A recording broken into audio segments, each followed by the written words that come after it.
நம்ம பத்ரியப்பா டெய்லரிங் இன்ஸ்டியூட்டில் டே 1லேருந்து டே 7 வரைக்கும் நமக்கு வந்த ஸ்டூடெண்ட்டுக்கு என்னென்ன பண்ணியிருக்கோம்.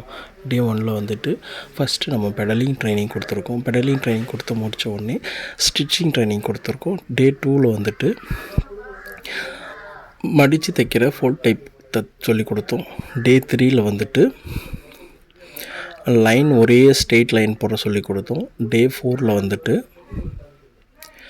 ஷேப்ஸ், அதாவது எல்போ ஷேப், பென் ஷேப் கரெக்டாக எப்படி வருது அப்படின்னு சொல்லி கொடுத்தோம். அதுக்கு தகுந்த மாதிரி அவங்களும் கரெக்டாக கண்டுபிடிச்சி கரெக்டாக பண்ணிக்கிட்டாங்க. டே 5ல் வந்துட்டு டைமண்ட் ஷேப்பில் எப்படி பண்ணுறது அப்படின்னு ஸ்டிச்சிங் சொல்லி கொடுத்துருக்கோம். இந்த ஸ்டிச்சிங்கில் வச்சு அவங்க பண்ணாங்க. டே 6ல் வந்துட்டு ஸ்னேக் டைப்பில் பெடல் மிஷின் நிறுத்தாமல் சொல்லி கொடுத்தோம். அதாவது கரெக்டாக நம்ம கையும் அடிபடாமல் சொல்லி கொடுத்தோம். டே 7ல் வந்துட்டு ஒரு சின்ன பாப்பாவுக்கு ஒரு ஸ்கர்ட்டு, ஒரு பெட்டிக்கோட் டைப்பில் ஒரு ட்ரெஸ் மேக்கிங் பண்ணுறது எப்படின்னு சொல்லி கொடுத்து அவங்களே பண்ண வச்சுருக்கோம். ஓகே, இந்த வீடியோ பிடிச்சிருந்தால் லைக் பண்ணுங்கள், கமெண்ட் பண்ணுங்கள், ஷேர் பண்ணுங்கள். Thank you so much.